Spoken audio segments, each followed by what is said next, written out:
Estamos laccursos.com.br, eu sou Rodrigo Belmonte e a gente vai conversar agora sobre direitos fundamentais, exatamente. Aula número 2, direitos e garantias fundamentais sistematizado. Cabeça sistematizou o artigo 5º inteirinho para você, meu amigão. E agora seus estudos vão ficar, precisos, filé. E a prova vai ser assim uma desossa. Você só vai devolver os ossos para o examinador, você vai tirar o caroço, né? Direitos e garantias fundamentais, aula número 2, a gente vai conversar hoje sobre a vida e todas as regras vinculadas no artigo 5º vinculadas à vida, tá bom? Direitos relacionados com a proteção da vida. Estudo esquematizado. Bora? Vamos lá? Tem bastante coisa para a gente ver. São mais de 30 slides na aula de hoje. Então, pode preparar. Hoje vai ser canseira, mas o cabeça vai dar uma agitadinha na aula aí para você não ficar dormindo, não pescar, né? Porque o negócio é aprender e guardar a informação de forma precisa para a sua prova, tá? Vamos lá para o estudo sistematizado do cabeça. Aqui você vê constitucional, penal, processo, filho, aqui a gente otimiza. Você não vai ter uma aula só, você vai estudar mais coisa de uma só vez, belezinha? Vambora? Aqui, direito à vida, inviolabilidade da vida, que a gente já conversou na aula passada, na aula número 1, sobre a teoria geral dos direitos fundamentais. Agora a gente embarca direto nos incisos do artigo 5º, falando sobre aquilo que diz respeito à vida. Todos os dispositivos que tenham alguma ligação com o direito à vida ou à inviolabilidade da vida foram trazidos para cá, para essa aula. Tudo esquematizado, tudo sistematizado para você estudar de forma mais precisa. Dentre os direitos fundamentais, destaca-se a inviolabilidade da proteção à vida. Trata-se de proteção relativa, que comporta exceções, né? A gente já conversou sobre a vida, ela é tida como um dos bens mais importantes do ser humano, a vida. Talvez o mais valioso previsto na Constituição. Alguns questionam entre vida e liberdade. Eu acredito que a vida é mais valiosa.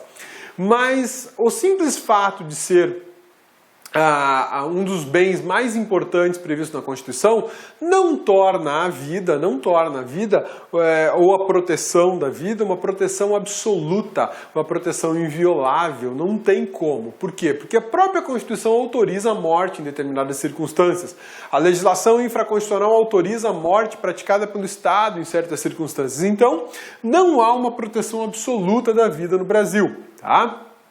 Exemplo, pena de morte. O aborto quando houver risco de morte para a mãe, ou em caso de estupro, ou ainda por decisão do Supremo Tribunal Federal, o aborto em caso de anencefalia, que também é chamado de aborto terapêutico, não sei onde é que tem terapêutica nisso, né? Ou eugenésico, também não sei onde é que tem eugenia nessa história toda, mas enfim, já deu para perceber que o cabeça é totalmente contra o aborto, o cabeça não curte a ideia do aborto, mas o fato é que o aborto ele é tolerado constitucionalmente, e nesse momento não interessa o que eu penso, interessa o que a Constituição autoriza, e a Constituição autoriza, a Constituição permite que o aborto seja praticado no Brasil. E quando a Constituição permite que o aborto seja praticado no Brasil ou permite que exista uma pena de morte em uma circunstância bem específica, bem definida, o que rola? Rola uma violação da proteção da vida, mas é uma violação permitida pela Constituição. Então, daí a gente tira a interpretação de que a proteção da vida é relativa, não é absoluta, porque se fosse absoluta, não se permitiria aborto em hipótese alguma. Se fosse absoluta, não haveria pena de morte nem em tempo de guerra declarada. Se fosse absoluta, situações como o estupro, não haveria aborto em caso de estupro ou em caso de anencefalia, tá? Anencefalia é a mesma coisa que microcefalia? Não é, não tem nada a ver, tá? Anencefalia é a ausência de massa cerebral, a microcefalia é a presença de massa cerebral, mas num tamanho menor, numa condição menor do que aquela necessária para o regular desenvolvimento humano, né? Então não confunda alhos com bugalhos, por favor, tá? Proteção à vida ocorre na fase interna, ou seja, a fase intrauterina e também na fase externa, a fase extrauterina. E existe um questionamento muito importante que tem que ser feito, a cabeça vai abrir uma outra tela aqui, que é o seguinte, tá? Quando a gente fala em proteção da vida, quando a gente fala em proteção da vida, um ponto é fundamental. Quando começa a proteção? Quando começa a proteção da vida?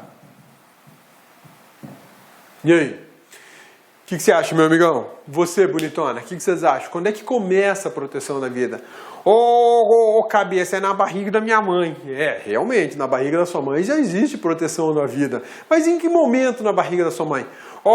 Cabeça, antes de eu nascer. Tá bom, mas antes de você nascer, existem 9 meses. Em que momento desses 9 meses, ou quase 40 semanas, existe o início da proteção da vida? Cabeça, eu não sou médico, cabeça. E você, bonitona, você sabe? Ai, cabeça, é o seguinte, a proteção da vida começa na fecundação. Por que você está falando isso, bonitona?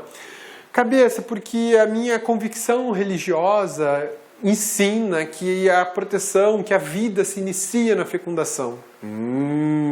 Tá certo.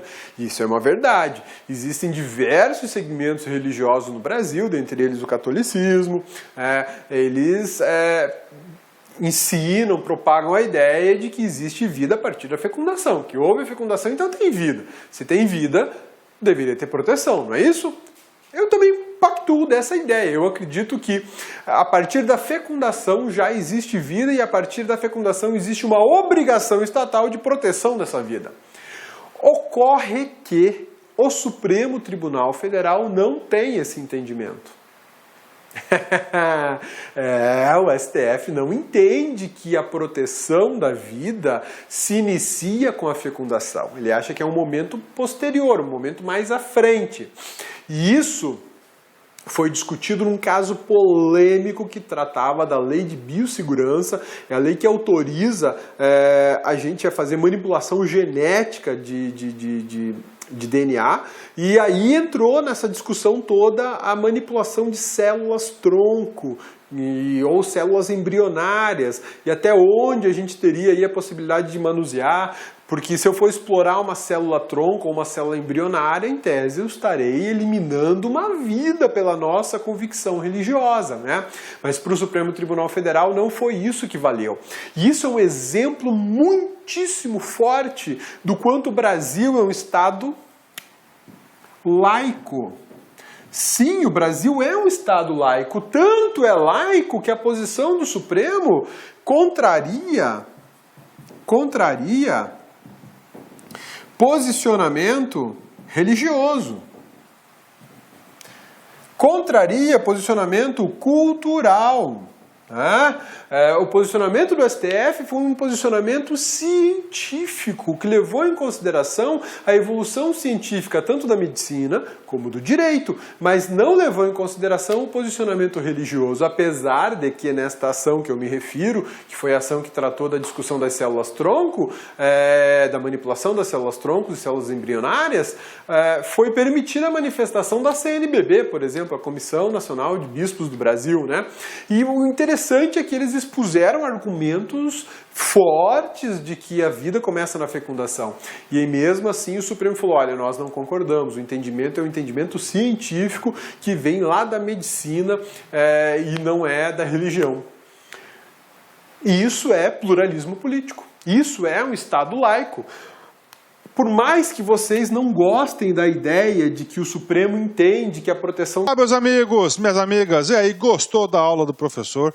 Quer continuar assistindo essa videoaula? Então vai lá, acessa o nosso site laconcurso.com.br, que nós temos o finalzinho dessa aula e temos muito mais. Aliás, nós temos um curso completaço, super competitivo para o Tribunal de Contas do município do Rio de Janeiro, daqui 2016, por apenas 10 mensalidades de R$25. É isso mesmo, professor? É isso mesmo, 10 mensalidades de R$25. Vai lá, pode pesquisar, pode procurar, que aqui é o melhor custo-benefício.